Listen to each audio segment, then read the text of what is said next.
जुलाई 28 तारिख में पुरी पूर्वतन मंत्री संजय कुमार दासवर्मा का नेतृत्व में ब्रह्मगिरी और पुरी सदर ब्लॉक चाषीकूलर समस्या नहीं आज ब्रह्मगिरी और पुरी सदर ब्लॉक शह शह चाषी धान बोझे ट्रैक्टर धान धरी ब्रह्मगिरी ढाबा छकटारू सकाळ 11:30 समय रे आंदोलन आरंभ करी मध्याह्न 1:30 समय रे पुरी जिलापाल कार्यालय सम्मुखें पहुंची शांतिपूर्ण भावे आंदोलन करथिले। एही आंदोलन रे ब्रह्मगिरी बिजू जनता दलर सभापति विद्याधर स्वाई आंदोलन परिचालना करथिले। पूर्वतन मंत्री श्री दासवर्मा कहते वर्तमान सुधा पंजीकृत करथिबा प्राय 50% चाषी निजर उत्पादित धान सरकारी व्यवस्था रे बिक्री करिबारु वंचित होइछंती। जेतिकी टार्गेट देले ताहाकू मिलर माने ठीक समय रे न उठेइबारु चाषी माने पाइथिबा टोकन लैप्स हैला। ए बाबद रे ब्रह्मगिरीर समस्त चाषीकूल राजरास्ता को ओलाई आंदोलन करथिले। एही समय रे खाद्य जोगाण मंत्री विभिन्न मंडी परिदर्शन करी चाषी मानकर समस्त बळका धान किना जिवो बोली निर्भर प्रतिश्रुति दैथिले। चाषी माने मंत्री प्रतिश्रुति पाई मंडी रे धान थोई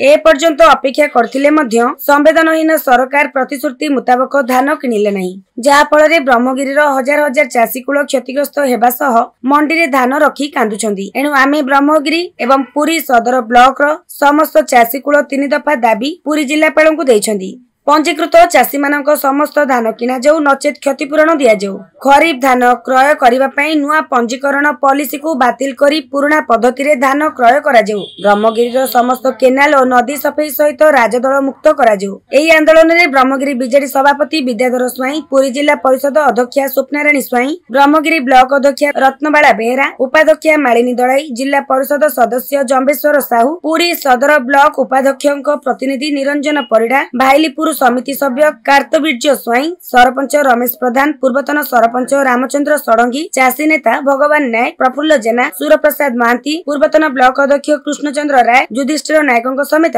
हजार हजार चाषी उपस्थित थिले। इश्यूटा को आम गंभीर भाव नौचु एवं जहाँ भी एठी इश्यूज रही आम इनक्वारी करचु बहुत सीएसओ तरफ रु एंड डीआरसीएस तरफ रु आम या इनक्वारी करचु जे कौन इश्यू होइछि। या छड़ा जो खरीफ ऋतु पर रजिस्ट्रेशन आरंभ होइछि ताकू मध्य नहीं कि जो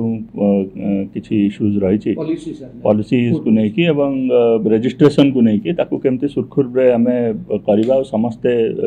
केमती ठीक भाव रे रजिस्ट्रेशन करि परिबे ताकू मध्य नहीं कि आमे प्लानिंग करछु। तेनु आगु को आमे जेमती मु कहली कि आमे ओटा इनक्वारी करूछु एवं यार समाधान आम शीघ्र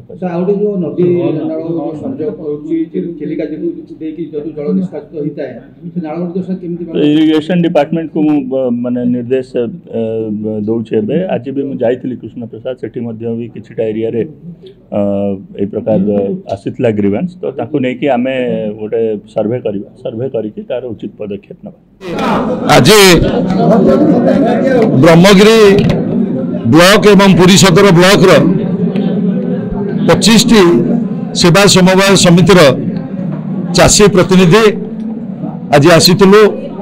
पुरी जिलार जिलापाल को आमर समस्या संपर्क अवगत करछु। आपण माने जानिछन्ते जेतेबेले रबी धान रजिस्ट्रेशन आरंभ होला राज्य सरकार प्रतिश्रुति देथिले समस्त बळका धान आमे क्रय करिवु, किंतु दुर्भाग्यर कथा ब्रह्मगिरी पुरी सदर कणास साक्षीगोपाल ये सब ब्लॉक गुड़िक संपूर्ण भाव में लोक रबी धान उपर निर्भर करती। 70% लोक चाषी एवं से 70% चाषी जो धान उत्पादन करेंगे से झील बाहागर ठू आरंभ कर पुओ पाठपढ़ा ठू आरंभ कर मेडिसिन खर्च एवं घर नित्य कार्य करती। किंतु दुर्भाग्यर कथा प्राथमिक सेवा समवाय समिति रे चाषी माने जो पंजीकरण करथिले जो मानक पाखे वैलिड टोकन अच्छी से माने आज निराश होइचंती। 50% रु ऊर्ध्व चाषी आज तांकर बळका धान सरकारी व्यवस्था टैक्स जरिया बिक्री करबा पई आज निराश होइचंती। दुर्भाग्यर कथा जेतेबेले प्रोक्योरमेंट चलीथिला सेतेबेले ओडिसा रो खाद्य जोगाण एवं खाउटी कल्याण विभाग मंत्री ब्रह्मगिरी जाइथिले एवं 3टी सेवा समवाय समिति से परिदर्शन करथिले एवं चाषी को आश्वस्त करके आसथिले कौन टोकन लैप्स करिबा नाही, समस्त बळका धान ब्रह्मगिरी चाषी कूल आमे संग्रह करी। किंतु दुर्भाग्यर कथा आज ब्रह्मगिरी चाषी कूल राजरास्ता रे आमे जिलापाल को दाबीपत्र देचु एवं आमर 3टी प्रमुख दाबी जे आमर जो बड़का धान जो मानक पाखरे टोकन अच्छी से धान संग्रह सरकार तुरंत करंतु एवं ब्रह्मगिरी रे जो नदी नाला अच्छी ताकू संस्कार करा जो आपण जानिचंती महानदी टेल रे ब्रह्मगिरी निर्वाचन मंडली दया भार्गवी मकरा लुणा रत्नचिरा नदी सब प्रभावित होची ब्रह्मगिरी देखी चिलिका को तेणु एठी जो नदी एवं जो छोट छोट केनाल रही तार संस्कार करा जाओ एवं तृतीय रे जो खरीफ पंजीकरण आरंभ होती सरकार जो फूड पॉलिसी एटी निर्णय करी खरीफ पंजीकरण आरंभ करछंती से व्यवस्था रे जदि पंजीकरण हुए तेबे मुझे कहूँ पुरी जिलार केवल नुह ओडिशार चाषी कूल 20% धान बिक्री करें ना सरकारी व्यवस्था तेणु मोर माननीय मुख्यमंत्री पाखे दाबी रमें तो संपूर्ण भाव में निराश होइछु खाद्य जोगाण मंत्री जो भाव में मिथ्या प्रतिश्रुति दौरान राज्यर जनसाधारण भरोसा नहीं आम माननीय मुख्यमंत्री की दाबी रखुचु निवेदन रखुचु से तुरंत एक उच्च स्तरीय बैठक डाकतु कि भाव में ओडिशार चाषी कूलर खरीफ धान संग्रह पर जो पॉलिसी से पॉलिसी परिवर्तन करी किभली भाव में सुरुखुरु चाषी माने धान बिक्री करें से पदक्षेप नियंतु। ओडिशार अन्यान्य अंचल मु गणमाध्यम दायित्व संपन्न प्रतिनिधि मान जरिए एति कहवाक चाहूँगी ब्रह्मगिरी धान चाष एक स्वतंत्रता रही कारण ब्रह्मगिरी चिलिका द्वारा एक जड़बुड़ी अंचल से अंचल में खरीफ धान आदौ हुए ना रबी धान हूँ एकमात्र धान चारिमासिया धान हूँ एकमात्र धान जो धान हूँ चाषीर संबल तेणु या पूर्वर जो प्रतिनिधि मैंने थिले मुझे स्पष्ट कहवाक चाहूँगी से मैंने स्लॉट बुक करके रखुले जे ब्रह्मगिरी जेहेतु खरीफ धान ना रबी धान सब उठाइवाई मिलर मान निर्देश सरकार दौले विशेषकर ब्रह्मगिरी कथा मुझे यही परिप्रेक्षी में ब्रह्मगिरी धान उठाण मंडी मानक गोटे टार्गेट दिगला मुझे गोटे उदाहरण नहीं आपको कहबी जे जो कालिकाबाड़ी सभा समवाय समिति जोटा ब्रह्मगिरी हेडक्वार्टर्स रही सेठी मंडी रे टार्गेट आसला 17,000 क्विंटाल प्रकृत में धान से उत्पादन होती 35,000 क्विंटाल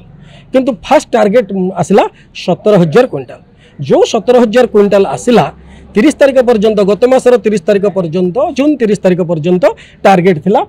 जो टोकन इश्यू हो गला किंतु टोकन धरिकी आस्ते आस्ते आस्ते आस्ते आस्ते आस्ते समय घड़ी चलला जून 30 तारीख हो गला किंतु टोकन रे जो 17,000 क्विंटाल धान नवा कथा थिला सेतिकी मध्य सरला नहीं सर्वमोट 12,000 क्विंटाल धान सरला 5,000 क्विंटाल धान बाकी रहीगला एबे टोकन आ टोकन बाहर को जदि आपण जिबे एबे सुधा आहुरी 10,000 12,000 क्विंटाल धान गोटे सोसाइटी कथा समस्या देखा जेतु जिलापाल भेटी जिलापाल कोन आश्वासन देले आपन को जिलापाल को आम स्पष्ट भाव में कहिचु जे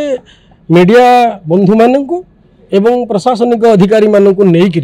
गोटे फैक्ट फाइंडिंग करंतु जो थे मीडिया बंधु मैंने रुहतु मीडिया एवं प्रशासनिक अधिकारी मैंने नहीं गोटे टीम गठन करंतु आज सब चाषी आंदोलन करते बिजु जनता दल ये आंदोलन करूला प्रथम थर पर दलय आंदोलन है ये गोटे फैक्ट फाइंडिंग करंतु प्रकृत में आम जहाँ लिखीचु जहाँ कहूचु ता सत कि नहीं देखु केते धान उत्पादन होती गोटे इंडिविजुअल चाषीर केते उत्पादन होती केते बिकिया से टोकन पाइथिला टोकन बाद केते बिकी पारिनी ये टोकन भितर केते बिकी पारनी एवं टोकन बाहर केते धान रही तेणु मो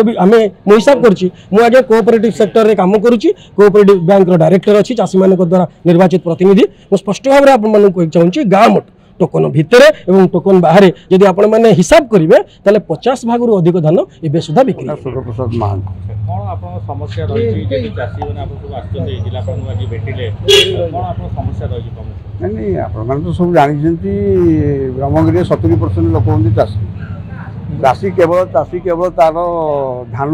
जो उपार्जन करछि से धान बिक्री करी तार समस्त खर्च से बहन कर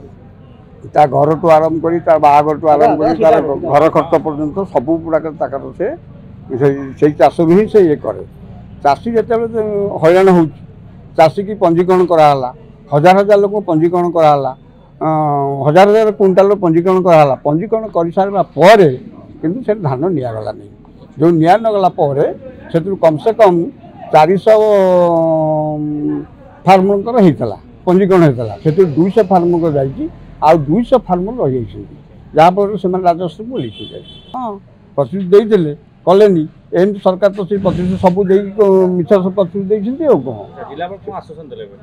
ଏବେ କ'ଣ ଦେଇଛନ୍ତି ସେମାନେ ଭୋଗବାକୁ ଯାଇଥିଲେ ସେ କହିବେ।